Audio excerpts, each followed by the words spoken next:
요즘 우리 한국에서나 미국에서 옛날에 볼 수 없었던 아주 대형 교회들이 등장을 하면서 교인들 간에 이 교회에 대한 새로운 인식들 또 새로운 풍속도가 생겨나는 것 같습니다.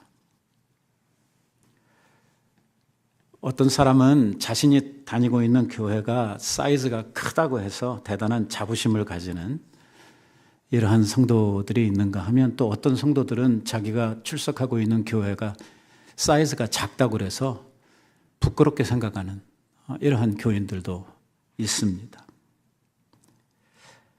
만약에 요즘 우리 성도들이 옛날 성경에 나오는 초대교회들을 출석했다고 하면 무슨 마음을 가지고 교회를 바라보고 신앙생활을 했을까요? 초대교회는 요즘 우리들처럼 이렇게 변변한 건물을 가진 교회가 하나도 없었습니다. 가정집에서 주로 모였고, 그것도 형편이 잘 안 돼서 이 집에서 저 집으로 옮겨 다니면서 예배를 드렸던 것을 보게 됩니다. 그리고 교회를 구성하고 있는 구성원들을 보아도 대부분이 미천한 노예들이 많았고요. 당시 상황으로 볼 때는 정말 힘없는 여자들, 그들이 교회를 구성하고 있는 거의 대부분이었습니다. 숫자적으로 볼 때도 아주 빈약해서 영세성을 면하지 못하고 있었죠. 가정에서 모이는 이런 조그만 교회, 정말 보잘것없는 사람들이 모여있는 교회를 여러분들이 지금 출석하고 있다고 하면 교회에 대해서 어떤 마음이 들 것 같습니까? 어떤 자부심, 어떤 이 자긍심이 우리들 속에 생겨나겠습니까? 그런데 이런 교회에 대해서 너무나 자랑스럽게 생각을 하고, 또 자기가 그런 교회의 일꾼이 되었다고 하는 사실을 아주 영광스럽게 생각하는 이러한 사람이 있었습니다. 다름이 아니라 사도 바울이죠. 바울은 하나님께서 맡겨주신 이 교회, 그리고 자기에게 주신 직분에 대해서 얼마나 감사하고 얼마나 영광스러운 것으로 여기었는지 모릅니다. 그런데 실제 그 교회를 이렇게 바라보면 세상적으로는 정말 보잘것없는, 별 볼 일 없는 사람들이 모여있는 이러한 곳임에도 불구하고 사도 바울은 이 교회를 바라볼 때 엄청난 이러한 자긍심을 가지고 이 교회를 바라볼 때 정말 영광스러움으로 그 교회를 대면하는 이러한 모습을 우리들이 보게 됩니다. 바울이 교회를 사랑하는 것은 교회에 무슨 학식 있고 권세 있는 사람들이 많이 있기 때문이 아닙니다. 무슨 교회가 대단한 건물을 가지고 있어서도 아닙니다. 자기를 반겨주는 이러한 사람들이 많이 있어서 자기가 교회에 가면 아주 인기 있는 이러한 사람이기 때문에 그것을 즐기는 재미로 또 교회를 사랑하는 것도 아니었습니다. 사도 바울이 교회를 그토록 사랑하고 교회를 귀히 여기고 이 교회를 자기의 어떤 자랑보다도 큰 자랑으로, 영광으로 이 교회를 여겼던 것은 이 교회가 가지고 있는 예수 그리스도와의 관계 때문이었습니다. 오늘 우리는요, 이 교회에 대한 우리들의 생각을 새롭게 해야 됩니다. 교회가 뭐냐? 교회는 그리스도의 몸입니다. 그래서 영광스러운 것입니다. 교회가 건물을 가졌든 안 가졌든, 교회에 어떤 사람이 모이든, 이 교회가 얼마나 힘이 있든 없든 상관없이 이 교회는 건물도 아니고 구속받은 성도들, 예수 그리스도의 핏값을 주고 사셔서 하나님의 친백성 삼으신 그 성도들의 공동체, 이 교회가 가지고 있는 그리스도와의 연관성, 그리스도와의 그 관계 때문에 교회가 이토록 귀하고 교회가 사랑스러운 것입니다. 오늘 우리가 읽었던 그 짧은 말씀에서 우리들에게 밝혀주시고 있는 대로 교회는 그의 몸이니 만물 안에서 만물을 충만케 하는 자의 충만이니라, 이렇게 오늘 선포를 하고 있습니다. 이게 할 말이 너무 많은 아주 중요한 말씀이라 한 절만 우리들이 읽었는데요. 여러분들은 이 말씀을 읽으면서 무슨 뜻인지 이해하셨습니까? 한번 몇 분만 세워가지고 제가 답을 한번 들어볼까요? 교회는 그리스도의 몸이니 여기까지는 좀 알겠는데, 그 다음에 만물 안에서 만물을 충만케 하시는 자의 충만이니라. 도대체 뭔 소리입니까?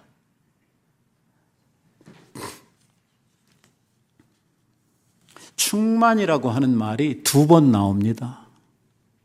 첫 번째 나오는 충만은 만물을 충만케 하시는 그리스도의 충만입니다. 이해하셨습니까? 내용은 뭔지 잘 모르지만 아무튼 이 어휘는 이해를 하셔야 됩니다. 첫 번째 나오는 충만은 누구의 충만이냐면 그리스도의 충만입니다. 그죠? 만물을 충만케 하시는 그리스도의 충만. 그 다음에 나오는 충만은요, 그 만물을 충만케 하시는 그리스도를 충만하게 하는 교회의 충만입니다. 이해하셨어요? 뭐 이렇게 반응이 없습니까? 자, 두 가지 충만을 이야기했는데 하나는 그리스도의 충만이고 하나는 교회의 충만입니다. 그리스도의 충만은 당신의 그 충만하심을 가지고 만물을 충만케 하시는 충만이고, 오늘 그 만물을 충만케 하시는 그리스도를 충만케 하는 것은 뭐예요? 교회라고 이야기를 하고 있는 것입니다. 그것을 합쳐가지고 오늘 만물을 충만케 하시는 자의 충만이라 지금 이렇게 표현을 하고 있는 것입니다. 그래도 뭔 소리인지 잘 모르겠죠. 그래서 제가 좋은 예를 하나를 준비를 했습니다. 여러분들 신데렐라 이야기 잘 아시죠? 그 이야기를 우리들이 한번 생각을 해 보겠습니다. 신데렐라는 어떤 사람입니까? 아주 귀한 사람입니까? 신분이 귀하나요? 부자입니까? 그 동화에서 나오는 신데렐라는 어떤 처지에 있는 사람입니까? 계모의 슬하에서 온갖 구박을 다 받아가면서 굳은 일을 도맡아 하는, 딸이면서도 딸 취급을 받지를 못하고 하녀 취급을 받으면서 하루하루를 그저 고생과 피곤함으로 살아가고 있는 이러한 여자가 신데렐라죠.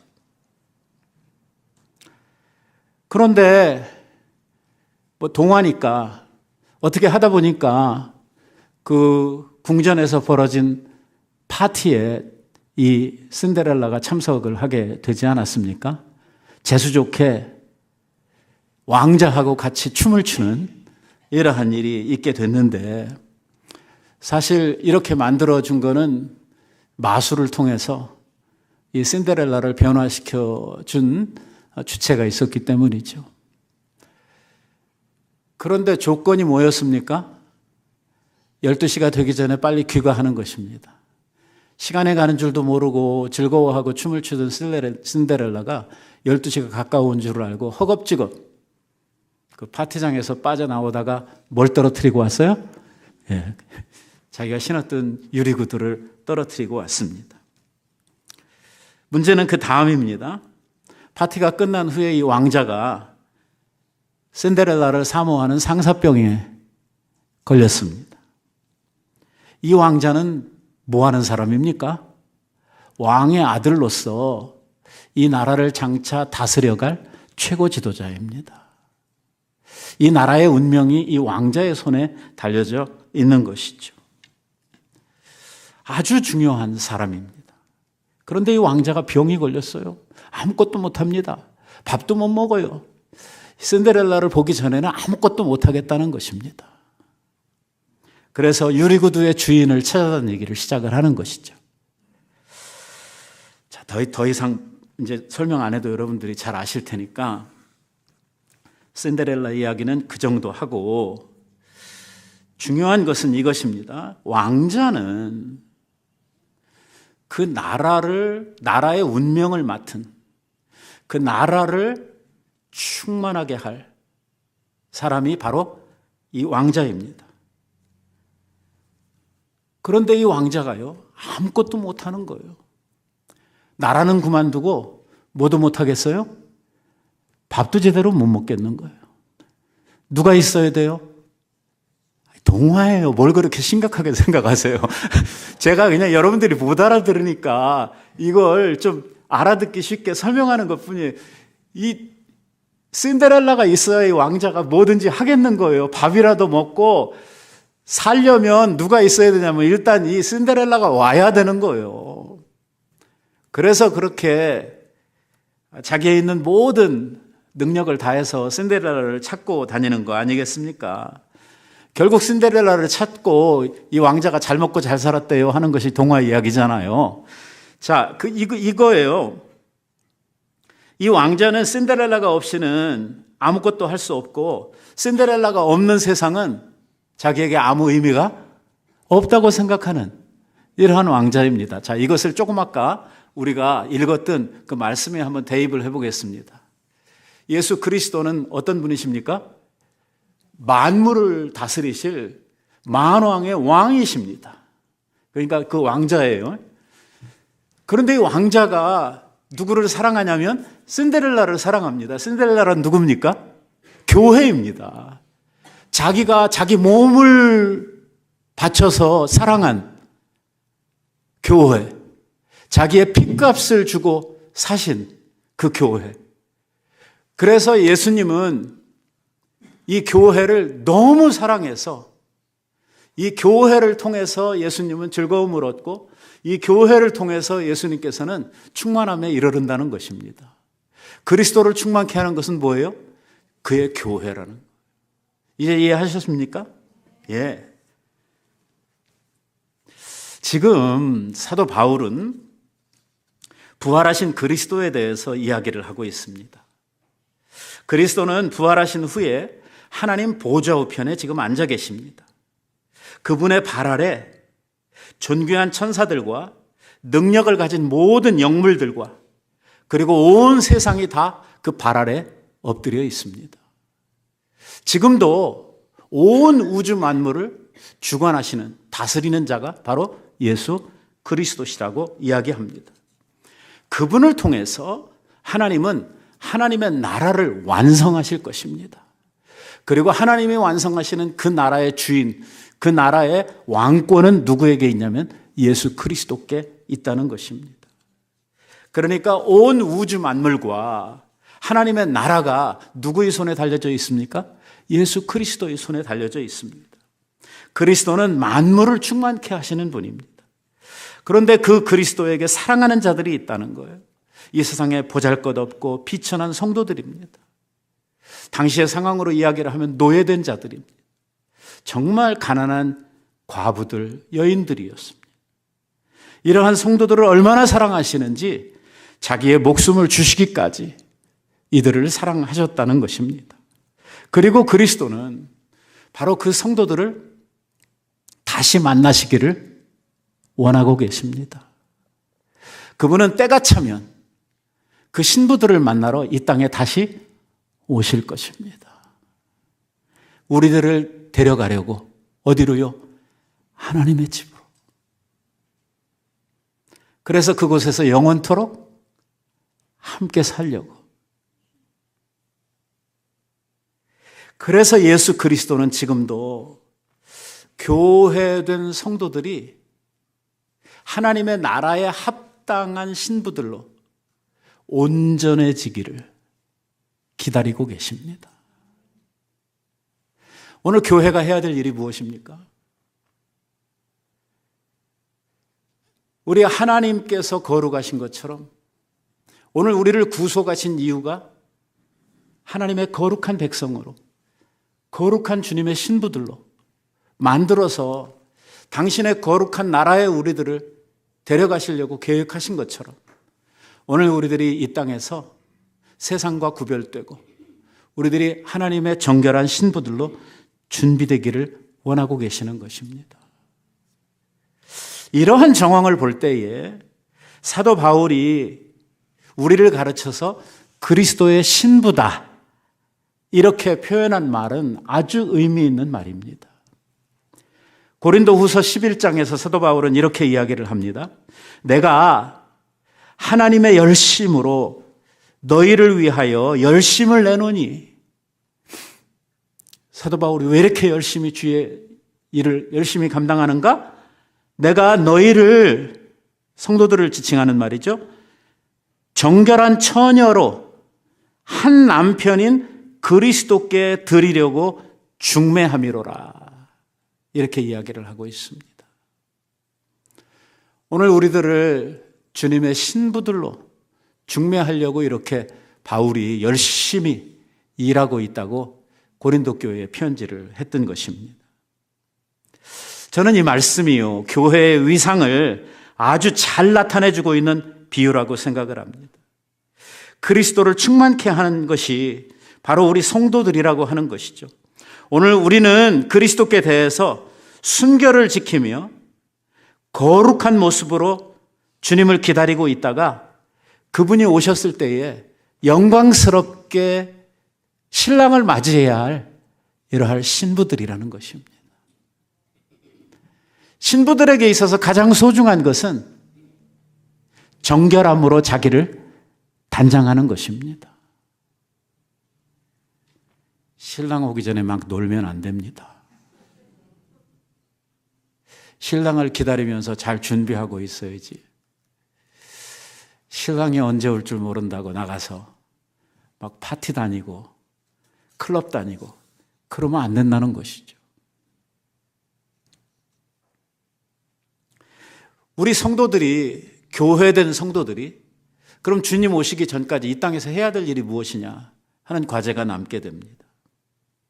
하나님께서는 도대체 어떤 이유에서 무슨 목적을 가지고 이 땅의 교회를 만드셨고 이 땅의 교회를 아직까지도 존재하게 하고 계시느냐 이거예요. 다른 말로 바꾸면 이겁니다.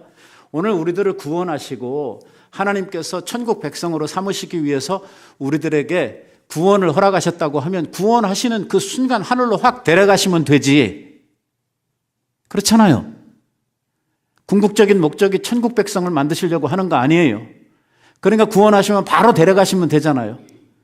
왜 그렇게 안 하고 우리들을 이 땅에 두시느냐 이거예요. 왜 우리들을 이 험한 세상, 이 죄악된 세상에 그냥 이렇게 두셔가지고 우리들로 하여금 이 세상을 살면서 하나님의 신부로 오늘 거룩한 교회로 이 땅에 이렇게 살게 하셨느냐 하는 말씀입니다. 교회에 대해서 하나님께서, 우리 예수님께서 원하시는 것이 무엇이냐 하는 것이죠. 그 첫째는 요한복음 17장에 보니까 이렇게 이야기를 하고 있습니다. 이것은요, 주님께서 죽으시기 바로 전날 밤에 제자들과 함께 마지막 만찬을 잡수시던 그 자리에서 우리가 소위 말하는 대제사장의 기도라고 하는 이 기도를 하나님 앞에 드리셨던 내용 가운데 나오는 아주 중요한 대목의 기도입니다.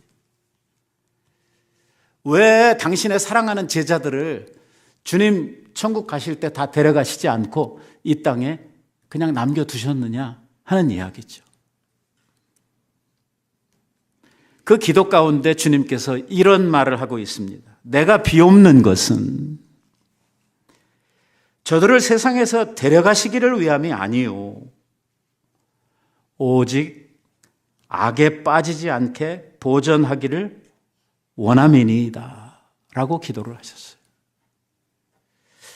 일단 저것이 주님께서 죽으시기 전에 대제사장으로서 하나님 앞에 드리셨던 기도의 아주 중요한 내용이기도 하지만 예수님께서 오늘 우리들에게 기도를 가르쳐 주시면서 우리들로 하여금 날마다 기도할 때에 이렇게 기도하라고 하신 내용 가운데 악에 빠지지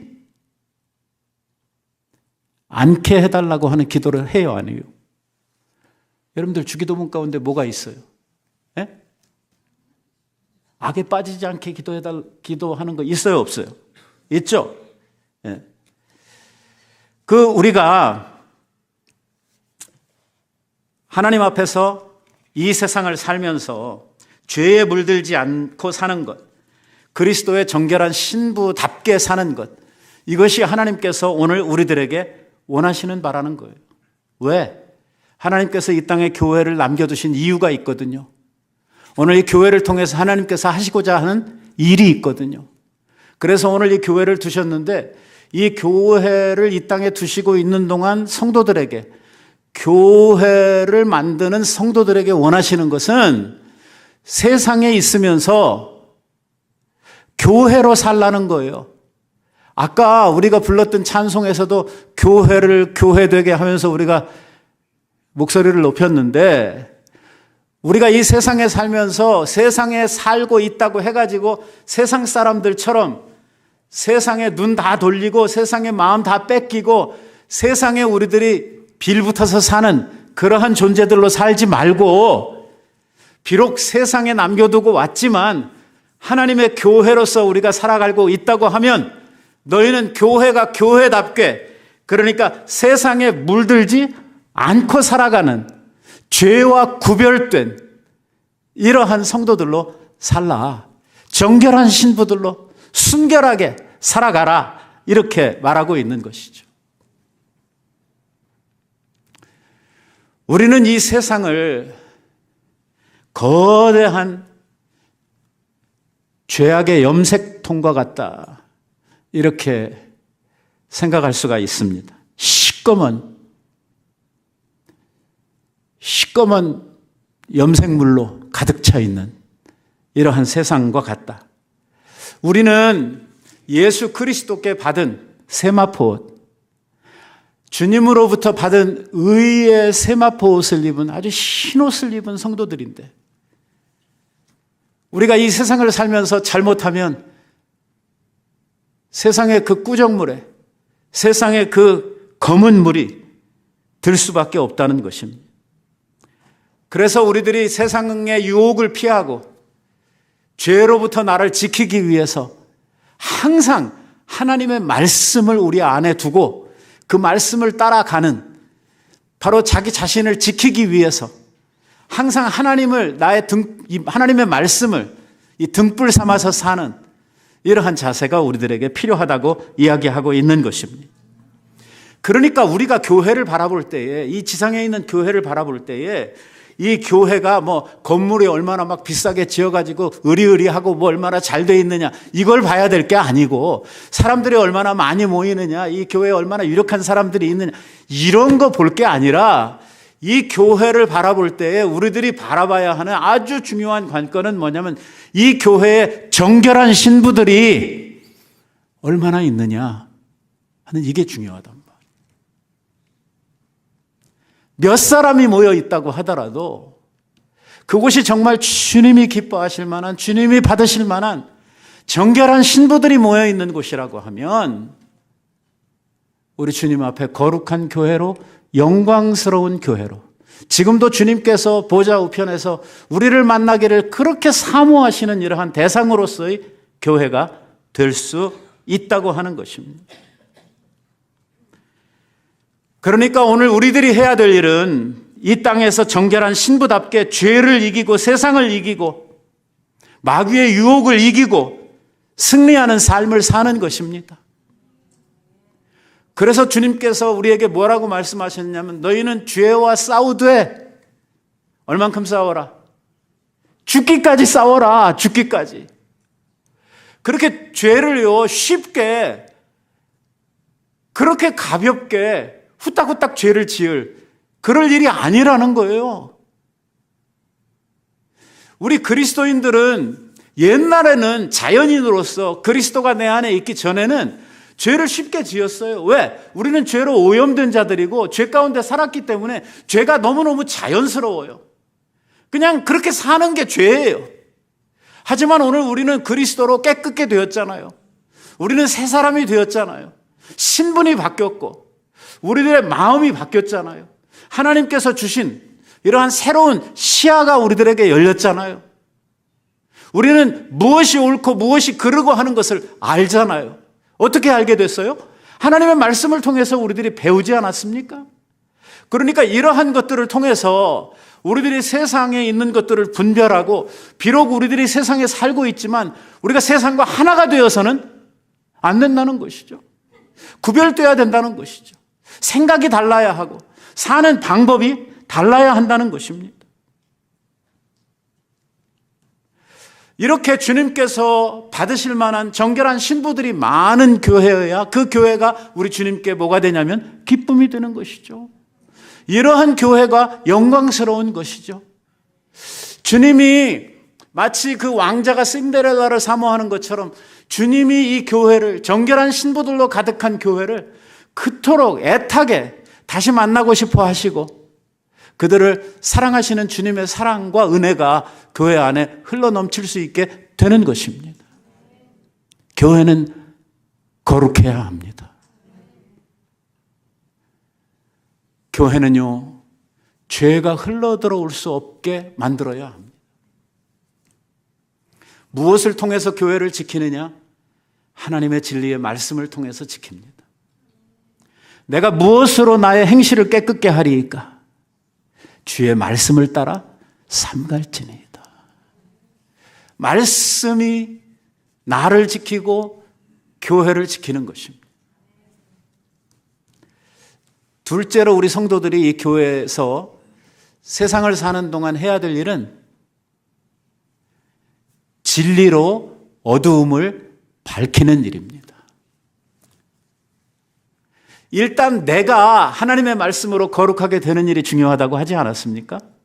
내가 하나님의 말씀을 내 안에 두고 그 말씀을 따라 살면은요, 내 안에 뭐가 생겨나냐면 하나님의 말씀의 빛이 생겨납니다.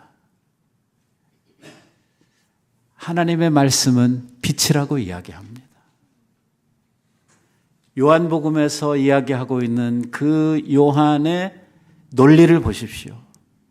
태초에 말씀이 계신지라. 이 말씀이 하나님과 함께 계셨으니 곧 이 말씀이 하나님이시니라. 그리고 말씀에 대해서 이야기를 하다가 말씀 안에 빛이 있으니 이 빛이 어두움을 비추는 빛이라고 이야기합니다. 그리고 그 안에 또 생명이 있다고 이야기를 하고 있어요.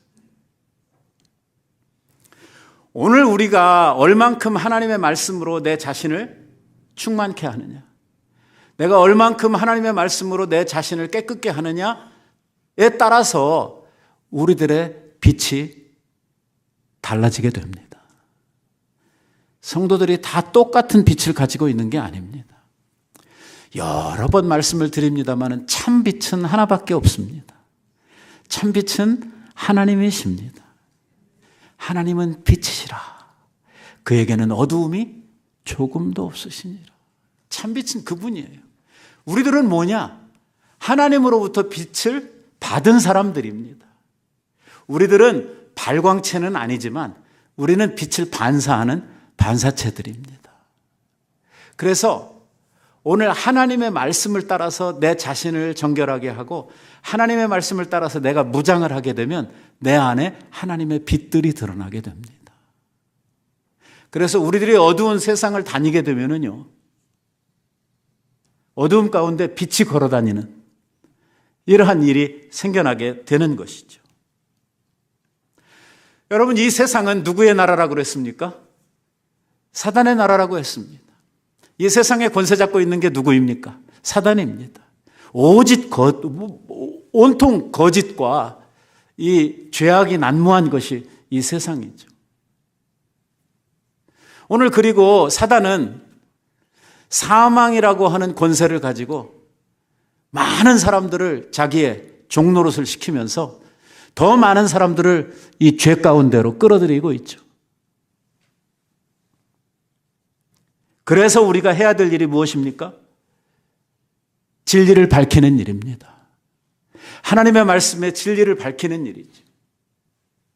거짓된 세상을 향해서 진리로 살아감으로 말미암아 무엇이 참이고 무엇이 거짓인지 이것을 밝히면서 사는 삶을 살아야 된다는 것입니다. 다시 말하면 오늘 우리들이 사는 삶이 곧 세상을 향해서 이것이 진리이고 이것이 참이고 이것이 옳은 길이라고 하는 것을 삶을 통해서 우리들이 세상 가운데 밝히는 것이 우리 성도들이 가지고 있는 사명입니다.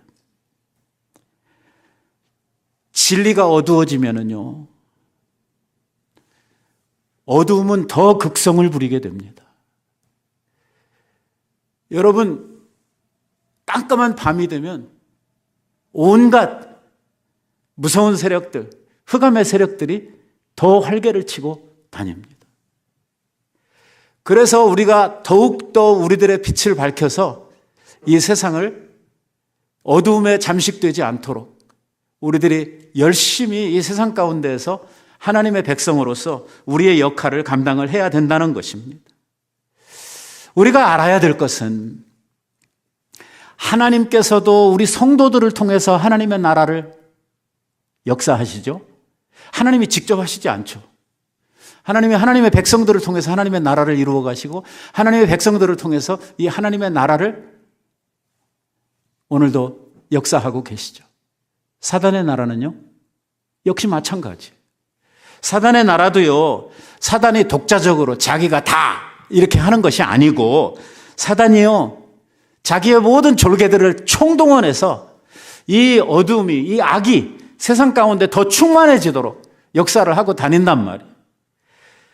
그 가운데에 악한 영들이나 정사나 매여있는 이러한 많은 것들이 있지만 그 가운데도 뭐가 있냐면 사람들의 마음을, 이미 죄악에 속한 마음들, 자연인들의 마음을 유혹을 해서 비진리로 어두움 가운데 속하게 하고 사람들의 입에 거짓말, 사람들의 마음속에서 역사하는 모든 의심과 참소와 이 나쁜 말들을 통해서 더욱더 이 거짓이 난무하도록, 이 흑암이 난무하도록 하는 것이 사단이 쓰는 전략이에요.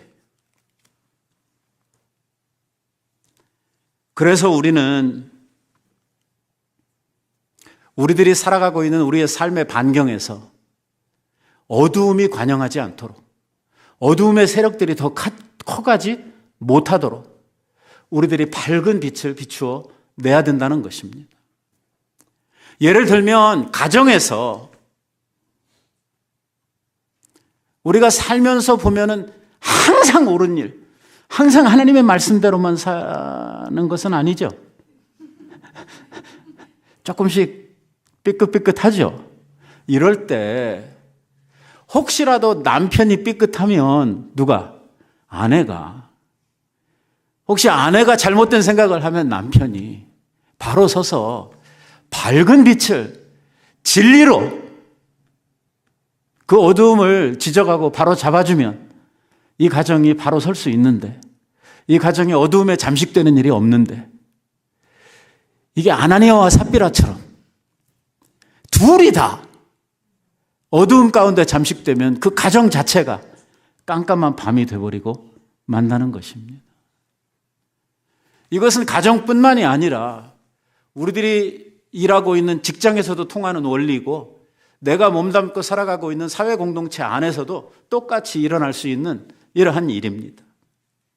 사단이 우리들 가운데에서 활개치고 다니지 못하도록 우리들의 진리로 거짓을 이기는 이러한 삶을 살기를 바라십니다. 그러기 위해서 우리 셋째로 성도들이 해야 될 일은 하나님의 뜻, 하나님의 말씀에 순종하는 삶을 살아야 합니다. 하나님께서는 우리가 하나님의 뜻에 순종함으로 말미암아 하나님의 뜻이 이 땅에 이루어지기를 원하고 계십니다. 그래서 우리에게 주님께서 기도를 가르쳐 주실 때에도 이것이 반드시 이루어지도록 기도하라고 그러지 않았어요? 하늘에서 이루어진 하나님의 뜻이 이 땅에 이루어지기를 위해서 기도하라고 우리에게 가르쳐 주셨습니다. 여러분, 하나님께서 이스라엘 백성들을 가나안에서 애굽에서 끄집어내셔가지고 가나안으로 데리고 가시는데 하나님의 계획이에요. 하나님의 뜻입니다.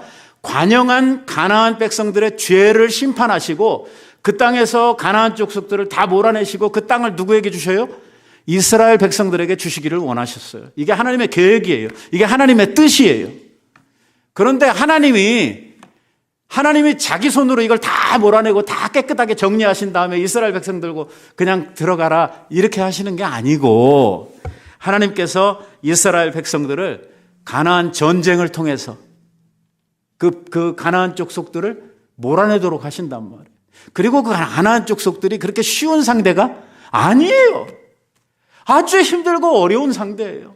뭐 기골이 장대하고 그냥 쳐다보기만 해도 기가 확 질리는. 그래서 10명의 정탐꾼이 돌아와가지고 우린 거기 가면 바로 죽습니다.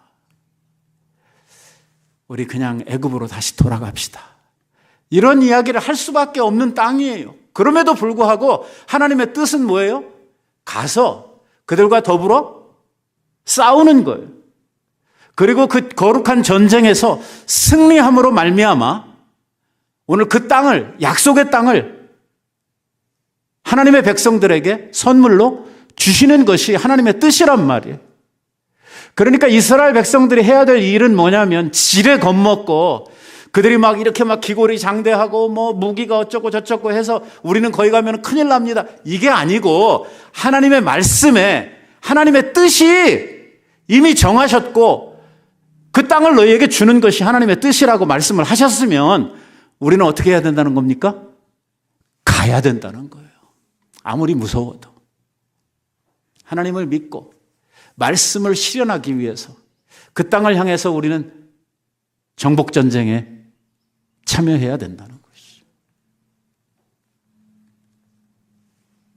원수를 몰아내고 그 죄악의 땅을 하나님의 나라로 만들기 위해서 거룩한 전쟁을 이스라엘 백성들이 감당해야만 했던 것입니다. 오늘 우리들도 이 땅에 하나님의 나라를 세워가고 있는 영적 군사들입니다. 하나님은 우리가 이 세상과 더불어 싸우기를 원하십니다. 그렇다고 해서 옆집 사는 다 붙잡고 멱살 붙잡고 싸우자고 달려드시지 마시고 오늘 우리의 전쟁은 혈과 육으로 하는 것이 아닙니다. 우리의 하는 전쟁은 영적 전쟁입니다. 오늘 이것은 진리와 이 죄악의 거짓의 전쟁입니다. 오늘 우리가 하나님의 진리로 이 세상을 밝게 만들어 갈 때에 그리고 우리의 선한 영향력을 통해서 어두움에 속한 자들을 빛 가운데로 우리들이 구원해낼 때에 하나님의 나라가 점점 더 확장되어져 가고 이 하나님의 나라는 그러한 성도들의 노력을 통해서 완성되어져 갈 것이라고 말씀하고 있는 것입니다. 순종하는 것만이 바로 하나님의 뜻을 이루어가는 길이라고 하는 것입니다. 그래서 오늘 우리는요, 우리 앞에 놓여져 있는 이 거룩한 전쟁을 두려워하면 안 됩니다. 예리고성이 아무리 튼튼하고 두껍다고 하더라도 하나님의 말씀에 무너지리라 했으면 무너질 줄 알고 걸으면 되는 것입니다. 이렇게 주님의 말씀 따라서 갈 때에 오늘 우리 앞에 가로막혀 있는 모든 이 성들은 무너져 내리도록 되어져 있고요. 하나님의 약속한 약속의 땅은 종국의 우리들의 것이 될 것입니다. 오늘 하나님의 교회가 이 땅에서 해야 될 우리의 사명입니다. 여러분, 이 교회는 아름답고 거룩한 곳입니다. 예수 그리스도의 신부들이 모여져 있는 곳이죠. 얼마나 영광스러운지 모릅니다. 교회를 바라볼 때 여러분들은 그냥 사람들로 보시면 안 됩니다. 이 교회는 하나님께서 핏값을 주고 사셔서 구별하신 하나님의 영광스러운 신부들이 모여져 있는 이러한 곳이라고 하는 것. 또 이 신부들은 예수 그리스도를 충만케 할 이러할 존재들이라고 하는 것을 우리들이 생각하면서 이 교회를 우리들이 더욱더 정말 귀하게, 이 교회를 영광스럽게, 사도 바울이 지상에 있는 교회들을 그렇게 사랑하고 아꼈던 것처럼 우리들도 그런 마음으로 교회를 바라보고 그런 마음으로 교회를 섬겨갈 때에 오늘 하나님의 놀라운 사랑과 은혜가 교회 안에 넘쳐나게 될 줄로 믿습니다. 기도하십시다. 자비하신 아버지 감사합니다.